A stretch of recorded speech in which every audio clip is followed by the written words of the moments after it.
Right friends అందరికీ మరొకసారి welcome. Current affair చెప్పుకుంటున్నాం. డైలీ మనం కరెంట్ అఫైర్ డీల్ చేసుకోబోతున్నాము. Current science and technology, current economy, current polity, మూడు అండ్ ఎన్విరాన్మెంటల్ ఇష్యూస్ కూడా మనం కవర్ చేసుకుంటున్నాం. ప్రధానంగా మనం ప్రెస్ ఇన్ఫర్మేషన్ బ్యూరోలోని అంశాలు మనం టార్గెట్ చేసుకుంటున్నాం. కానీ ప్రెస్ ఇన్ఫర్మేషన్ బ్యూరోలో ఉన్న సమస్య ఏమిటి అంటే సో మెనీ అప్డేట్స్ ఉంటాయి. ఇది ఒక్క రోజులో ఉన్నటువంటి అప్డేట్స్. ఈ ఒక్క రోజులో ఉన్నటువంటి ఇన్ని అప్డేట్స్ ని మనం చదువుకోవాలి అంటే చాలా కష్టమైన విషయం. చాలా కష్టసాధ్యం. దీంట్లో ఏది ఇంపార్టెంట్, మన సిలబస్ రిలేటెడ్ ఏది ఉంది అని సెలెక్ట్ చేసుకోవటం ఫస్ట్ టాస్క్. సెలెక్ట్ చేసుకున్న తర్వాత దాన్ని సెలెక్టివ్ గా మళ్ళీ ప్రిపేర్ చేసుకొని చదువుకోవటం చాలా కష్టం. Suppose ministry of science and టెక్నాలజీలో ఒక అప్డేట్ ఉంది. యాక్చువల్ గా వెరీ ఇంపార్టెంట్ అప్డేట్ అది. మినిస్ట్రీ ఆఫ్ సైన్స్ అండ్ టెక్నాలజీలో ఏమి అది అంటే ఇన్ఫ్లిమెన్ అనేటటువంటి ఇనిషియేటివ్ ఒకదాన్ని ministry of science and technology start చేసింది. ఇన్ఫ్లిమెన్ అంటాం. సరే, ఇన్ఫ్లిమెన్ అనే టాస్క్ ని లేదా కార్యక్రమాన్ని department of science and technology ప్రారంభించింది అనుకుంటే మనకు సమస్య ఏమొస్తుంది అంటే లెంతీగా ఉంది మ్యాటర్. ఇంత లెంతీ ఉన్నటువంటి మ్యాటర్ని మనం చదువుకుంటూ కూర్చుంటే ఇక మనము కేవలం science and technology current issues కోసం మాత్రమే మన టైం మొత్తం కేటాయించాల్సిన పరిస్థితి వస్తుంది. ఇంకొకటి చూద్దాము. యాక్చువల్ గా ఇది చూసారా? ఆ, ఇది This one, annual survey of unincorporated sector enterprises results for the year 2021-22 and 22-23. దీని మీద చూస్తే దీంట్లో ఉన్నటువంటి సమాచారం కూడా చాలా లెంతీగా ఉంది. In fact that one is a very important survey. This annual survey of unincorporated sector enterprises చాలా ఇంపార్టెంట్. కానీ మ్యాటర్ చూస్తే లెంతీగా ఉంది. దీంట్లో మనకి ఏది ఇంపార్టెంట్, ఏది ఇంపార్టెంట్ కాదు అర్థం చేసుకోవడం అనేది చాలా కష్టతరమైన విషయం. ఇంత లెంతీ ఉన్న మ్యాటర్ ని మనం రోజు కలెక్ట్ చేసుకుంటూ వెళ్ళాలి అంటే చాలా కష్టం. సో ఈ సమస్యలన్నిటికీ మీకు check one stop solution friends ఉంది. చక్కగా వాటికి సంబంధించినటువంటి కంటెంట్, ఆ కంటెంట్ లోని అంశాలను చాలా సింపుల్ గా 4 or 5 పాయింట్స్ లో మీకు క్లోజ్ చేసే ప్రయత్నం. సపోజ్ ఆ annual survey of unincorporated sector enterprises results కి సంబంధించి నేను ఒక పాయింట్, 2 పాయింట్లు, 3 పాయింట్లు, 4 పాయింట్లు, 4 పాయింట్స్ లో క్లోజ్ చేసేసాను. అట్లనే సైన్స్ అండ్ టెక్నాలజీకి సంబంధించి మనం ఇన్ఫ్లిమెన్ అని చెప్పుకున్నాం.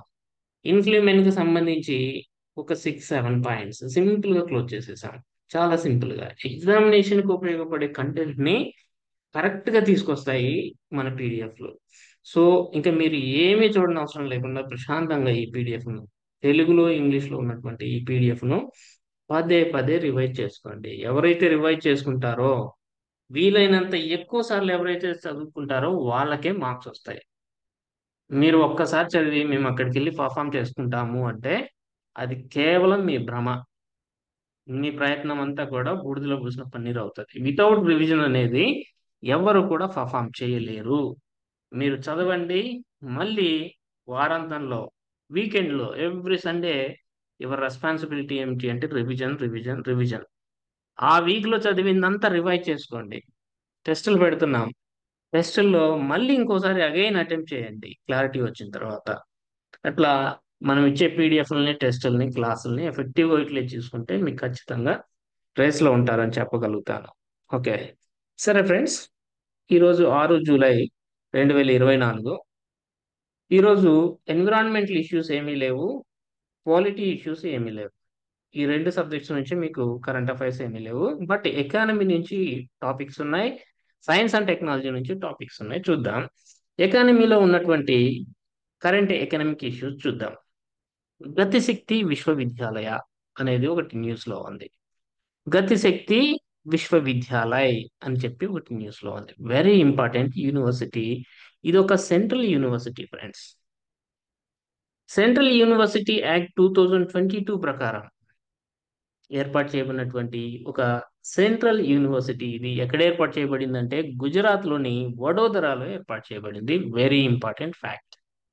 In fact transport and logistics sectors కు సంబంధించి ఏర్పడినటువంటి భారతదేశపు మొట్టమొదటి విశ్వవిద్యాలయంగా దీన్ని భావిస్తారు. ఈ విశ్వవిద్యాలయం ఎవరి ఆధ్వర్యంలో పనిచేస్తుంది అంటే మినిస్ట్రీ ఆఫ్ రైల్వేస్ ఆధ్వర్యంలో పనిచేస్తుంది. దీని గురించి ఇప్పుడు ఎందుకు చెప్పుకుంటున్నాము అంటే, ఈ యూనివర్సిటీ ఇటీవల భారత విమానయాన రంగాన్ని బలోపేతం చేయడం కోసం ఎయిర్ బస్ అనే సంస్థతోటి కలిసి పనిచేసేందుకు ఒక ఎంఓయు కుదుర్చుకుంది. అదేంటి సార్, యూనివర్సిటీ, రైల్వేస్, ఏవియేషన్ రంగానికి వెళ్ళిపోయిందంటే అది యూనివర్సిటీ ఫ్రెండ్స్. రైల్వే వాళ్ళు ఏర్పాటు చేశారు. యూనివర్సిటీ డిఫరెంట్ సబ్జెక్ట్స్ లో అది యూజీ కోర్సెస్ ను కూడా ఆఫర్ చేస్తుంది అండ్ ఎంబీఏ కోర్సెస్ ను కూడా ఆఫర్ చేస్తుంది. యూనివర్సిటీ కాబట్టి అకాడమిక్ గా ఏవియేషన్ రంగానికి సంబంధించి కూడా అది రీసెర్చ్ చేస్తుంది కాబట్టి ఎయిర్ బస్ తో ఒప్పందం కుదుర్చుకుంది. ఇంతకీ ఎయిర్ బస్ అనేది ఏమిటి అంటే, యూరోపియన్ యూనియన్ లేదా యూరోపియన్ ఖండానికి చెందినటువంటి ఒక మల్టీనేషనల్ ఏరోస్పేస్ కార్పొరేషన్. ఒక పెద్ద కార్పొరేషన్, ఎంఎన్సి అన్నమాట. ఏం చేస్తుంది ఇది అంటే, కమర్షియల్ ఫ్లైట్స్ రూపకల్పన, వాణిజ్యపరమైనటువంటి విమానాలని డిజైన్ చేస్తుంది మరియు మ్యానుఫ్యాక్చరింగ్ చేస్తుంది. దానితో కలిసి ఎంఓయూ కుదుర్చుకుంది అడుగుతాడు. ఇటీవల గతిశక్తి విశ్వవిద్యాలయము ఈ క్రింది ఏ బహుళజాతి సంస్థతోటి ఎంఓయూ కుదుర్చుకుంది for the betterment of Indian aviation sector అని అడుగుతాడు. లేదా consider the following statements with reference to Gatishakti university అంటాడు. 2022 కేంద్రీయ వ్యవసాయ విశ్వవిద్యాలయాల చట్టం ప్రకారం ఏర్పడింది అంటాడు. Yes, that is right. First university in transport and logistic sectors అంటాడు. Yes, that is also right. కానీ రైల్వే మంత్రిత్వ శాఖ కాకుండా ఇంకోటి ఏదో స్పాన్సర్ చేస్తుందని ఇస్తాడు, రాంగ్ అవుతుంది. ఈ పాయింట్ సరిపోతాయండి, మన ఎగ్జామినేషన్ డిమాండ్స్ ని ఇవి తీరుస్తాయి. మీరు పిఏబిలో చూస్తే చాలా లెంతీగా ఉంటుంది కంటెంట్. అంత చదువుకుంటూ కూర్చున్నారనుకోండి, ఇట్స్ చాలా టైం వేస్ట్ అవుతుంది. సపోజ్ చూడండి, ఊరికే జస్ట్ మీకు కావాలంటే ఇదిగోండి, Indian railways Gatishakti Vishwavidyalaya Vadodara and Airbus sign agreement for aerospace teaching and research అని ఉంది కదా. దీని మీద క్లిక్ చేస్తే మీకు కంటెంట్ చాలా పెద్ద మొత్తంలో ఉంటుంది. ఈ కంటెంట్ లో ఏది ఇంపార్టెంట్, ఏది ఇంపార్టెంట్ కాదో మనం అర్థం చేసుకొని ముందుకెళ్ళాలి అంటే కొంచెం టైం పడుతుంది. బట్ ఇది సరిపోతుంది. ఇదిగోండి, ఇది చూడండి, ప్రతిదీ ఇక్కడ ఉన్నదంతా కూడా మన ఎగ్జామినేషన్ నీటికి తగ్గట్టుగానైతే మనకు ఉన్నటువంటి సమాచారం సరిపోతుంది. సో అట్లా అన్నమాట. ఈ పాయింట్సే గుర్తుపెట్టుకోండి, ఇంకేం అవసరం లేదు. తర్వాత Deen Dayal Antyodaya Yojana national rural livelihood mission అనేది న్యూస్ లో ఉంది. చూడండి ఫ్రెండ్స్, గ్రామీణ పేదరికం అనేది మన దేశంలో ఎప్పుడూ సమస్య. అర్బన్ ప్రావర్టీ అంటాం. గ్రామీణ పేదరికం, గ్రామాల్లో పేదరికం ఎక్కువగా ఉంటుంది. Sorry, rural poverty, urban poverty అన్నట్టున్నాను, రూరల్ పావర్టీ. ఈ రూరల్ పావర్టీ అనేది మన దేశంలో ఎప్పుడూ సమస్యనే. దీన్ని ఎలివియేట్ చేయాలి అంటే, రూపుమాపాలి అంటే ఒక అప్రోచ్ ఏమి అంటే, మహిళా స్వయం సహాయక సంఘాలను ఏర్పాటు చేసి వాళ్ళని కొన్ని ఉత్పత్తి ప్రక్రియల వైపు నడిపించడం ద్వారా గ్రామీణ పేదరికాన్ని నిర్మూలించవచ్చు అనేది కాన్సెప్ట్. దీనికోసం గ్రామీణ అభివృద్ధి మంత్రిత్వ శాఖ, you please remember this, ministry of rural development 2011లో PAY, Deen Dayal Antyodaya Yojana national rural livelihood mission ని ప్రారంభించడం జరిగింది. ఓకేనా. ఇన్ఫ్యాక్ట్ మన దేశంలో ప్రస్తుతము గ్రామీణ మహిళల ఆర్థిక సాధికారత కోసం కృషి చేస్తున్నటువంటి అతిపెద్ద కార్యక్రమంగా దీనికి గుర్తింపు ఉంది. ఓకేనా. ఇప్పుడు దీని గురించి ఎందుకు చెప్తున్నాము అంటే, రీసెంట్ గా మన ministry of rural development 5 July 2024న ఎనర్జీ ఎఫిషియన్సీ సర్వీసెస్ లిమిటెడ్ అని చెప్పేసి ఒకటి ఉంది, ఒక కంపెనీ, ఒక సంస్థ ఉంది. దాని అనుబంధ సంస్థ ఇంకోటి ఉంది, దాని పేరు కన్వర్జెన్స్ ఎనర్జీ సర్వీసెస్ లిమిటెడ్. దీనితో ఒక ఎంఓయూ కుదుర్చుకోవడం జరిగింది. ఎందుకు అంటే, శ్రీ అనే కార్యక్రమాన్ని అమలు చేయడం కోసం. ఏమి ఈ శ్రీ కార్యక్రమం అంటే, sustainable transport for rural entrepreneurs through electrical bicycles. Simple గా చూస్తే అదొక ఎలక్ట్రికల్ బైసికిల్స్ ప్రమోషన్ స్కీమ్.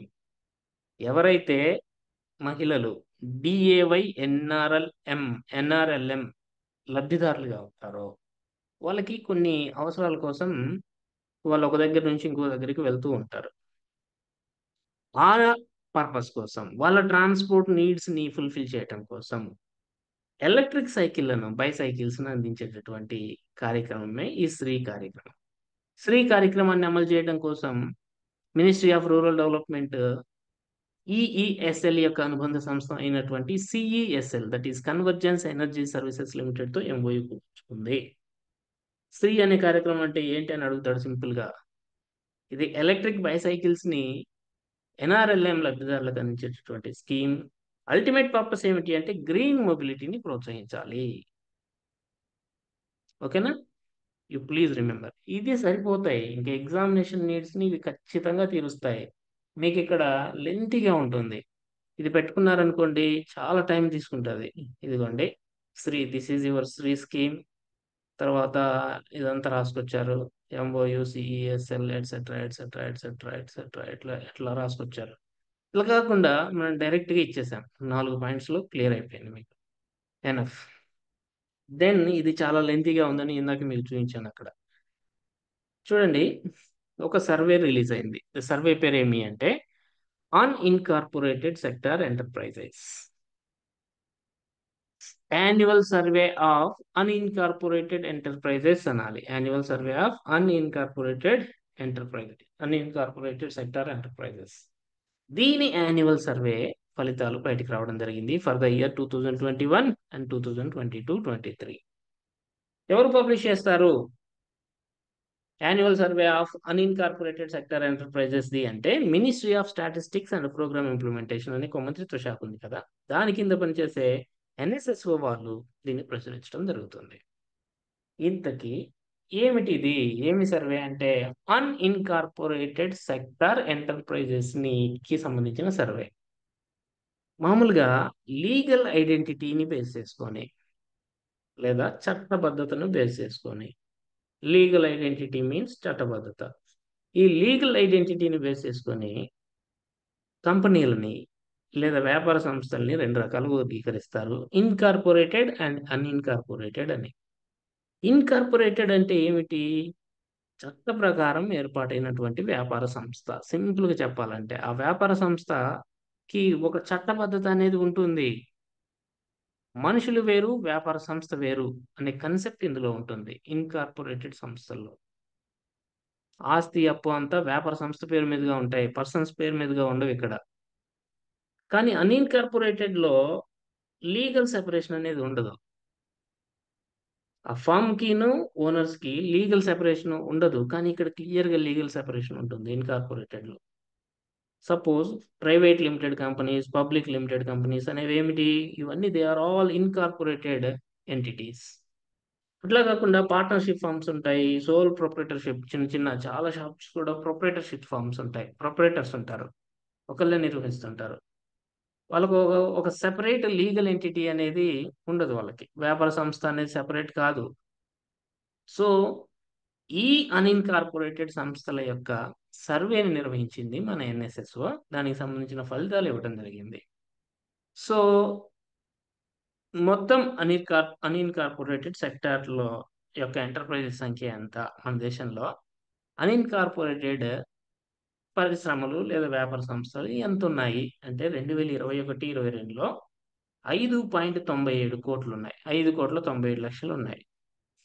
22-23కి వచ్చేసరికి నంబర్ ఏమైంది అంటే 6,50,00,000 పెరిగింది, increased. How much?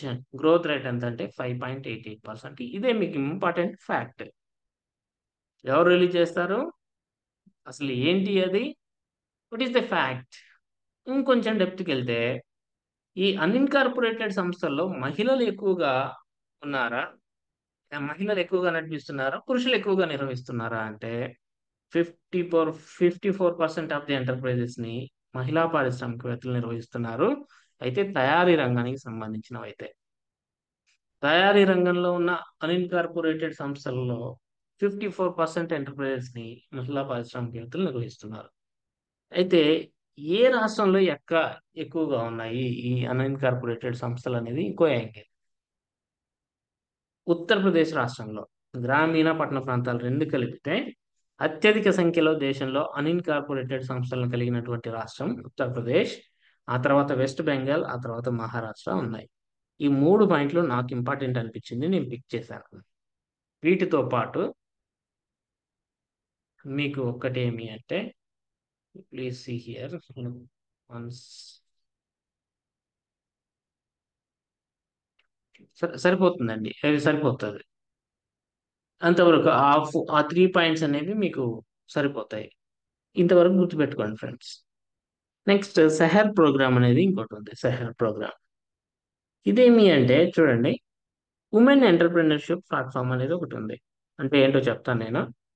Women entrepreneurship platform, ఈ ప్లాట్ఫామ్ సిబిల్ అని చెప్తాం కదా, ట్రాన్స్ యూనియన్ సిబిల్. ట్రాన్స్ యూనియన్ సిబిల్, ఇక్కడ సిబిల్ అని రావాలి. ఈ రెండు సంస్థలు కలిసి 5 జూలై 2024 ప్రారంభించినటువంటి ఒక క్రెడిట్ ఎడ్యుకేషన్ ప్రోగ్రామే Seher programme. What is Seher programme? Seher programme is in credit education programme started by women entrepreneurship platform and TransUnion CIBIL అనేటువంటి సంస్థలు. ఏమి పర్పస్ అంటే, దేశంలో మహిళా పారిశ్రామికవేత్తలు ఉంటారు, ఉమెన్ ఎంటర్ప్రెన్యూర్స్. వాళ్ళ యొక్క ఫినాన్షియల్ లిటరసీని ఇంక్రీజ్ చేయడం కోసం, వాళ్ళ యొక్క బిజినెస్ స్కిల్స్ ని పెంచి తద్వారా ఎంపవర్మెంట్ కల్పించాలి అనేది ఉద్దేశం అనమాట. షహర్ ప్రోగ్రామ్ ఇంపార్టెంట్ అండి, అడుగుతారని అనుకుంటున్నాను. ఇంతకీ ఈ ఉమెన్ ఎంటర్ప్రెన్యూర్షిప్ ప్రోగ్రామ్ అంటే ఏంటి? ఇక్కడ ఉమెన్ ఎంటర్ప్రెన్యూర్షిప్ ప్లస్ ట్రాన్స్ యూనియన్ సిబిల్ స్టార్ట్ చేశాయని చెప్పాం కదా. ఉమెన్ ఎంటర్ప్రెన్యూర్షిప్ ప్రోగ్రామ్ ఏమిటి అంటే, నీతి ఆయోగ్లో వెరీ ఇంపార్టెంట్ ఫ్యాక్ట్ అడుగుతారు.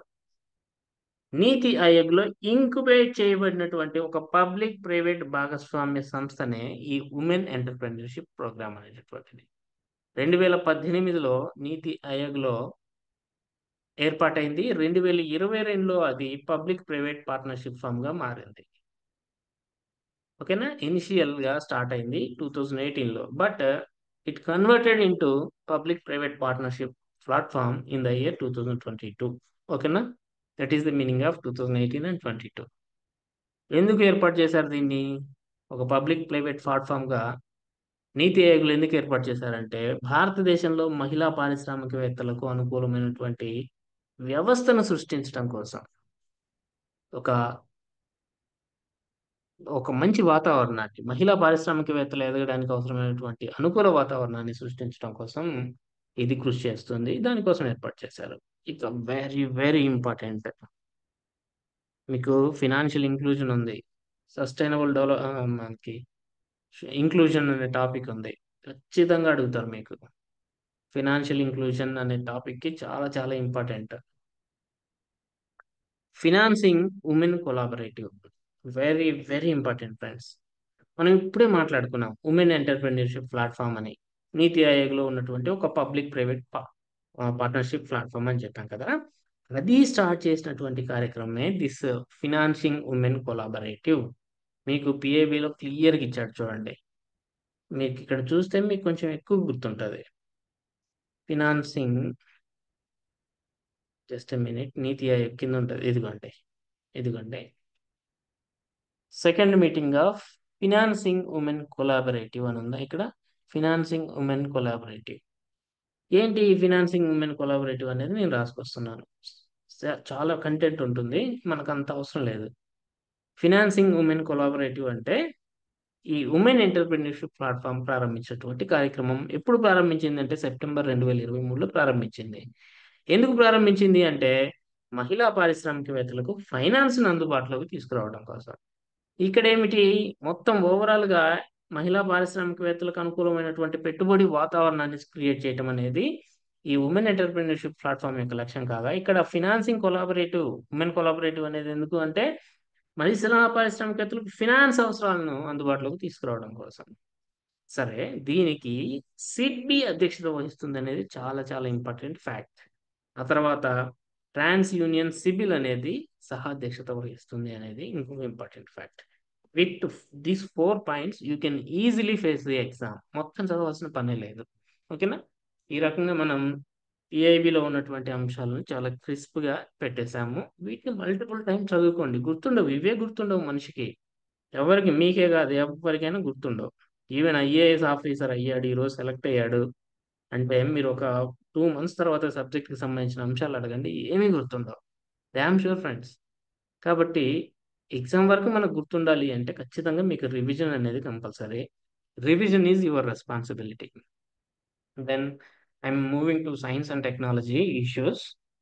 డిఫెన్స్ ప్రొడక్షన్ వాల్యూ అనేది న్యూస్లో ఉంది. నాకు డిఫెన్స్ టెక్నాలజీ అనేది మెన్షన్ చేశారు. ప్రొడక్షన్‌కి, టెక్నాలజీకి ఏం లింక్ సార్ అంటే, ఒక్కోసారి లింక్ చేస్తాడు. సో, టెక్నాలాజికల్ ప్రొడక్ట్సే డిఫెన్స్ ప్రొడక్ట్స్ కాబట్టి నేను సైన్స్ అండ్ టెక్నాలజీలోకి తీసుకున్నాను. 2023, 24 సంవత్సరానికి దేశంలో డిఫెన్స్ ప్రొడక్ట్స్ యొక్క విలువ ఎంత అంటే 1,26,887 కోట్లు. 1,26,887 crores. This is the record highest so far. 2022, 23లో డిఫెన్స్ ప్రొడక్ట్స్ యొక్క విలువ ఎంత అంటే 1,08,684 crores. అంటే there is a growth of 16.7%. ఈ ఫిగర్స్ మీరు గుర్తుపెట్టుకోండి. 3 figures, 3 figures only. Just you see the figure then. ఇక్కడ డిఫెన్స్ పబ్లిక్ సెక్టర్ అండర్‌టేకింగ్స్ గురించి ఉంది. అంటే పిఎస్యూస్. ఈ బ్లూ కలర్‌లో ఉన్నయన్నీ కూడా పిఎస్యూస్ యొక్క ప్రొడక్షన్ క్వాంటిటీని తెలిపేది. ఈ రెడ్ కలర్‌లో ఉన్నయి ప్రైవేట్ కంపెనీస్ యొక్క కంట్రిబ్యూషన్‌ని తెలిపేది. అంటే డిఫెన్స్ ప్రొడక్ట్స్ అనేవి మన దేశంలో ఎక్కువగా పబ్లిక్ సెక్టార్ అండర్‌టేకింగ్స్ అంటే ప్రభుత్వ రంగ సంస్థలే ఎక్కువగా ఉత్పత్తి చేస్తున్నాయి. 26,000 కోట్లలో దాదాపు 1,00,000 కోట్లు డిఫెన్స్ ప్రొడక్ట్స్ అనేవి came from public sector undertakings.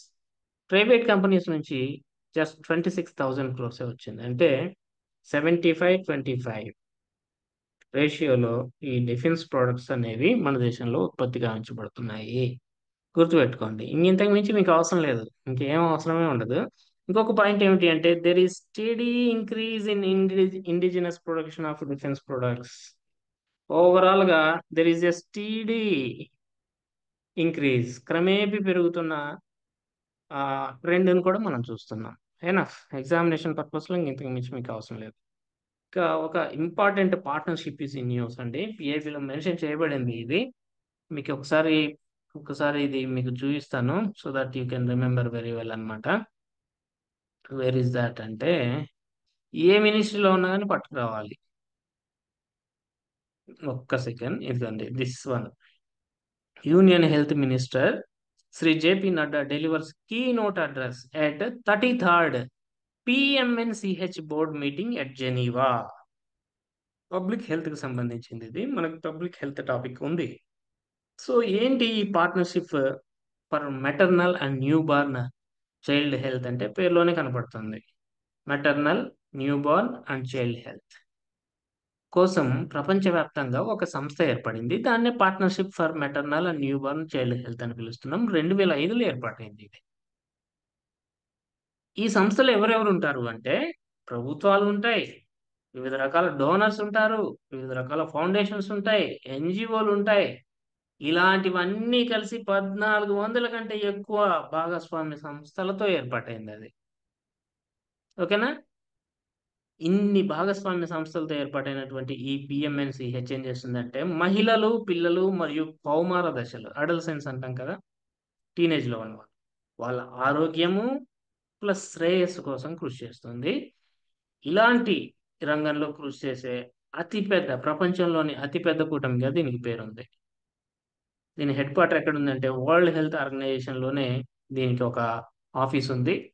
జెనీవాలో. ఓకేనా? దీని యొక్క 33rd పీఎంఎన్‌సీహెచ్ బోర్డ్ మీటింగ్ 4 జూలై 2024న స్విట్జర్లాండ్‌లో జెనీవాలో ప్రారంభమైంది. ఓకేనా? గుర్తుపెట్టుకోవాలి. దీంట్లో మన కేంద్ర ఆరోగ్య మంత్రి శ్రీ జేపీ నడ్డా గారు కీలక ప్రసంగం చేశారు అంటే మీనింగ్ ఏమిటి? We are part of this partnership అని. మనం కూడా ఈ పార్ట్నర్‌షిప్‌లో భాగస్వాములమే. 1400 మంది భాగస్వామ్య సంస్థలున్నాయి. ప్రభుత్వాలు ఉన్నాయి, ఫౌండేషన్స్ ఉన్నాయి, డోనర్స్ ఉన్నారు, చాలా రకాల వ్యక్తులున్నారు. ఇక నేషనల్ స్టాప్ డయేరియా క్యాంపెయిన్ అని చెప్పేసి ఒకటి న్యూస్‌లో ఉంది. ఈ national stop diarrhoea campaign it's a campaign friends. కొంత నిర్దిష్ట కాలం పాటు జరుగుతది అంతే. ఒక 2 నెలల పాటు ఒక క్యాంపెయిన్ అవగాహన కార్యక్రమం అన్నమాట జరుగుతుంది. దేనికోసం అంటే డయేరియా కారణంగా ఒక్క పిల్లవాడు కూడా చనిపోకూడదు అనే గోల్‌తో. జీరో డెత్స్ డ్యూ టు డయేరియాను సాధించడం కోసం నేషనల్ స్టాప్ డయేరియా క్యాంపెయిన్ అనే దాన్ని 2 నెలల పాటు నిర్వహించబోతున్నారు. ఏం చేస్తారంటే ఈ 2 నెలల పాటు దాదాపుగా ప్రతి ఇంటికి పిల్లవాళ్ళున్న ప్రతి ఇంట్లో ఒక 2 ఓఆర్ఎస్ ప్యాకెట్లు అండ్ జింక్ ప్యాకెట్స్ ని ముందస్తుగా అవైలబుల్ గా ఉంచబోతున్నారు. This is national stop diarrhoea campaign. Simple. 24 June 2024న ministry of health and family welfare start చేయడం జరిగింది. 3 పాయింట్స్ అంతే. ఇప్పుడు మీకు చూస్తే ఒక పేజ్ ఉంటది. 1.5 పేజ్, 2 పేజీలు ఉంటది. అవసరం లేదు. ఇక highlight of the day. I'm expecting question from this area. IFLIMEN. IFLIMEN means Indo-French Liver and Metabolic Disease Network. Indo-French Liver and Metabolic Disease Network. ఇప్పుడు కాలేయము and metabolic disorders, liver and metabolic disorders అనేవి ఇండియాలో బాగా పెరిగిపోతున్నాయి. అట్లనే similar condition situation France లో కూడా ఉంది. సో ఈ రెండు దేశాలు కలిసి ఈ లివర్ అండ్ మెటబాలిక్ డిజార్డర్స్ మీద స్టడీ చేయడం కోసం ప్రారంభించినటువంటి ఒక ఉమ్మడి పరిశోధన ప్రాజెక్ట్ ని ఇన్ఫ్లిమెన్ అంటున్నారు. ఈ ఫ్యాక్ట్ ఈస్ వెరీ ఇంపార్టెంట్. భారత్లో అయితే ప్రతి ముగ్గురులో ఒకరు ఎదుర్కొంటున్నటువంటి సమస్య ప్రస్తుతం ఏమిటి అంటే దిస్ NAFLD. ప్రతి ముగ్గురులో ఒకరికి ఉంటుందట. That is non alcoholic fatty liver disease. Simple గా ఫ్యాటీ లివర్ అని పిలుస్తుంటాం. అందరికి దాదాపుగా ఎవరైతే ఎక్సర్సైజులు చేయరో వాళ్ళందరికీ ఫ్యాటీ లివర్ డెవలప్ అవుతుంది. ప్రతి ముగ్గురులో ఒకరు ఎదుర్కొంటున్నటువంటి సమస్య దిస్ ఫ్యాటీ లివర్ డిసీజ్. ఇంకా చెప్పాలి అంటే స్పెసిఫిక్ గా నాన్ ఆల్కహాలిక్. వాళ్ళు ఏమి ఆల్కహాల్ తీసుకోరు, బట్ వాళ్ళకి ఈ లివర్ డిసీజ్ అనేది స్టార్ట్ అవుతుంది డ్యూ టు లైఫ్ స్టైల్.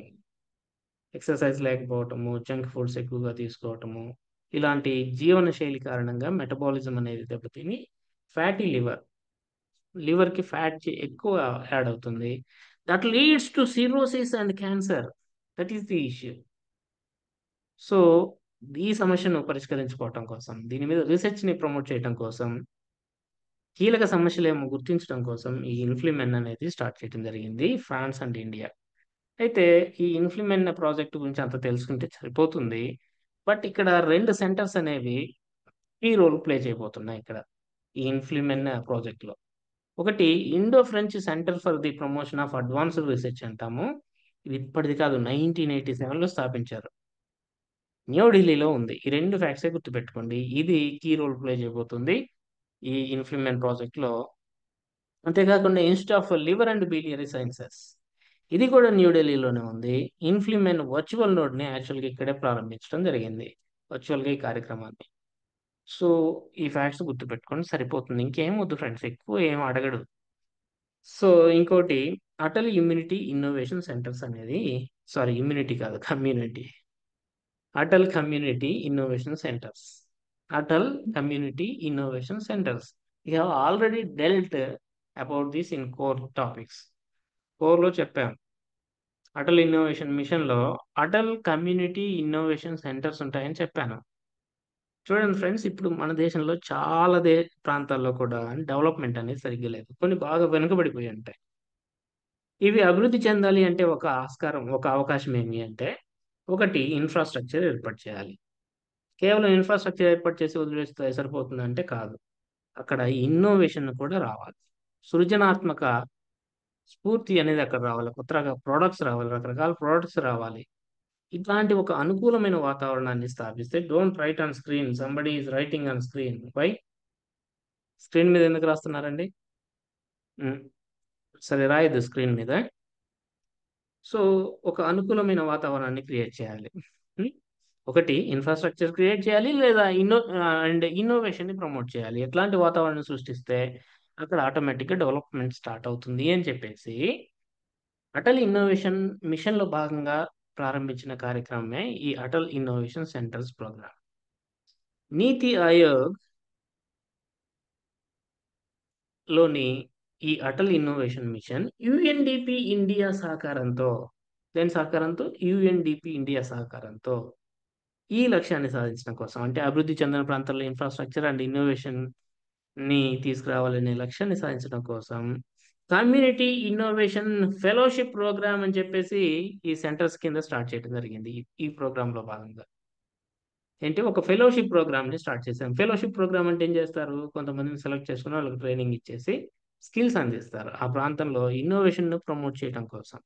వీళ్ళు వెళ్ళి ఆ ప్రాంతంలో ఎవరి దగ్గరైనా కొత్త ఐడియాస్ ఉంటే వాళ్ళ దగ్గర నుంచి తీసుకొని వాటిని స్కేల్ అవ్వటానికి, అవి ముందుకెళ్ళడానికి, ఐడియాస్ కాస్త ప్రొడక్ట్స్గా మారడానికి కృషి చేస్తారనమాట. వీళ్ళనే కమ్యూనిటీ ఇన్నోవేటర్ ఫెలోస్ అంటాం. Community innovator fellows. వీళ్ళ యొక్క సెకండ్ బ్యాచ్ ఈ మధ్య బయటకు వచ్చింది. అందుకని వీటి గురించి మనం మాట్లాడుకుంటున్నాం. You please remember these facts. UNDP India సహకారము, ఇవన్నీ గుర్తుండాలి. ఇక పొలారిస్ డాన్ అని చెప్పేసి ఒకటి న్యూస్లో ఉంది. మొన్ననే మనం స్పేస్ టెక్నాలజీ గురించి మాట్లాడుకుంటూ స్పేస్ టూరిజం గురించి మాట్లాడాం. దానికి సంబంధించిందే స్పేస్ టూరిజం కు సంబంధించిందే this Polaris Dawn. SpaceX ఉంది కదా, స్పేస్ ఎక్స్ అనేటటువంటి ప్రైవేట్ సంస్థ నిర్వహించబోయే ఒక ప్రైవేట్ మానవ సహిత అంతరిక్ష యాత్రనే పొలారిస్ డాన్ అంటున్నా. మనుషుల్ని స్పేస్ లోకి తీసుకెళ్తారు. ఎంతవరకు తీసుకెళ్తబోతున్నారు అంటే 700 కిలోమీటర్ల ఎత్తు వరకు తీసుకుపోతున్నారు. తీసుకెళ్ళి ఎట్లా తీసుకెళ్తున్నారు చూద్దాం ముందు. ఫాల్కన్ 9 అనే రాకెట్ ద్వారా, ప్లస్ మనుషుల్ని కూర్చోబెట్టుకోవాలి కదా, క్రూ డ్రాగన్ క్యాప్సూల్ ద్వారా. క్రూ డ్రాగన్ అనే క్యాప్సూల్ కూర్చోబెట్టుకుంటారు వాళ్ళని. ఒక పెద్ద క్యాప్సూల్ లాగా, ఒక డబ్బా లాగా ఉంటుందన్నమాట. So Falcon 9 rocket plus crew dragon capsule ని ఉపయోగించబోతున్నారు ఈ మానవ సహిత అంతరిక్ష యాత్ర కోసం. ఇది 31 జూలై 2024 తర్వాత ఎప్పుడైనా ప్రారంభించబడబోతుంది అని అనౌన్స్ చేయడం జరిగింది రీసెంట్ గా. 700 కిలోమీటర్ల ఎత్తులోకి తీసుకెళ్తున్నారు. ఆల్రెడీ ఇట్లాంటి స్పేస్ టూరిజం మిషన్స్ జరిగాయి కదా. దీని గురించి ప్రత్యేకత ఏముంది అంటే, ఈసారి ఏం చేయబోతున్నారంటే ఇప్పుడు వీళ్ళు ఎక్స్ట్రా వెహికులర్ యాక్టివిటీస్ చేయబోతున్నారు. అంటే ఈ క్రూ డ్రాగన్ నుంచి బయటకు వచ్చి స్పేస్ వాక్ ను కూడా నిర్వహించబోతున్నారు. So this is the first commercial extravehicular activity extravehicular activity. This is the first commercial extravehicular activity or spacewalk conducted by a private agency అన్నమాట. This is the importance of Polaris Dawn. ఓకేనా, ఇంతవరకు మీకు న్యూస్లో ఉన్నాయండి ఈ రోజుకు సంబంధించినటువంటి current science and technology and current economy issues. హ్యాపీగా విన్నారు కదా, ఒకసారి అర్థం చేసుకున్నారు కాబట్టి మీకు ఎక్కువగా ఈ పీడిఎఫ్ చదవడానికి మీకు టైం పట్టదు. You can read it within half an hour. I think half an అవర్లో దీన్ని చదివేసేయచ్చు. హాఫ్ అన్ అవర్లో చదివేసుకొని ఒకసారి బ్రెయిన్లో ఫీడ్ చేసుకొని again you revise that same thing in next day. Morning కూడా ఒకసారి చదవండి, మళ్ళీ ఫైనల్గా వీకెండ్లో ఒకసారి చదవండి. ఇట్లా రివిజన్ అనేది మీ స్మార్ట్నెస్ బట్టి ఉంటుంది. ఎవరైతే ఎక్కువ సార్లు రివైజ్ చేస్తారో వాళ్ళే అండి విన్నర్స్. దాంట్లో సెకండ్ థాట్ లేదు. If you fails at revision stage, that is a disaster for you అని గుర్తుపెట్టుకోండి దయచేసి. సో హ్యాపీగా ఈ 2 అప్లోడ్ చేశాను, వెంటనే ప్రింట్ తీసుకొని చదువుకోండి. This is from my side. If you want to say anything regarding hour coming Monday నుంచి మీకు 2 సెషన్స్ ఉంటాయని చెప్పాను నేను ఆల్రెడీ. కోర్ని ఎక్కువగా ఎంఫసైజ్ చేస్తాము కరెంట్తో పాటు. మండే నుంచి మీకు 2 సెషన్స్ ఉంటాయి. దీనికి సంబంధించి ఎవరైనా ఏమైనా చెప్పదలుచుకుంటే చెప్పొచ్చు. సార్ కోరే కంటిన్యూ చేయండి, కరెంట్ని కొంచెం మీరు పక్కన పెట్టినా పర్లేదు అనే వాళ్ళు ఉన్నా కానీ డిఫరెంట్ ఒపీనియన్స్ ఉన్నప్పుడు షేర్ చేసుకోవచ్చు ఇప్పుడు నాతోటి. You please open up. ఎందుకంటే ఇది చాలా రేర్ ఆపర్చునిటీ ఫ్రెండ్స్. ఇప్పుడు మనం కరెక్ట్గా వెళ్ళకపోతే మీ అవసరాలు ఏంటో నాకు తెలియాలి, దానికి తగ్గట్టుగా నేను వెళ్ళాలి. ఇట్లా అనమాట. ఒపీనియన్ షేర్ చేయండి కొద్దిసేపు పర్లేదు, ఎందుకంటే మండే నుంచి మనం స్ట్రిక్ట్గా we're going to implement that అనమాట.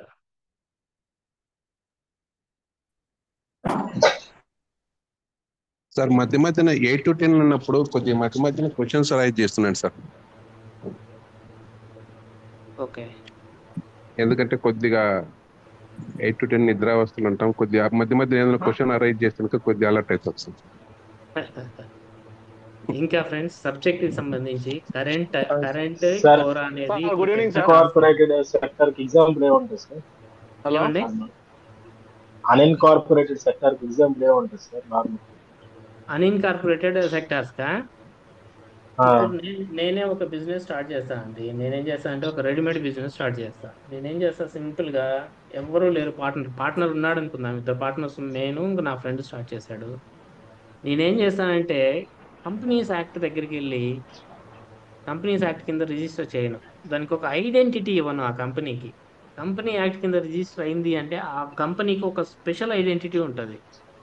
ఆ కంపెనీ యొక్క ఆస్తులు, లాభ నష్టాలు అన్నీ దానికి సంబంధించినవి అవుతాయి. పర్సన్స్ గా మనం జస్ట్ ప్రాఫిట్ గెయిన్ చేస్తూ ఉంటాం. కానీ ఇక్కడ అట్లా కాదు. ఇక్కడ ఏమి అంటే రెండు, నాదే మొత్తం, ఆ వ్యాపార సంస్థ అంతా నాదే. దానికి ఒక స్పెషల్ ఐడెంటిటీ అనేది ఉండదు.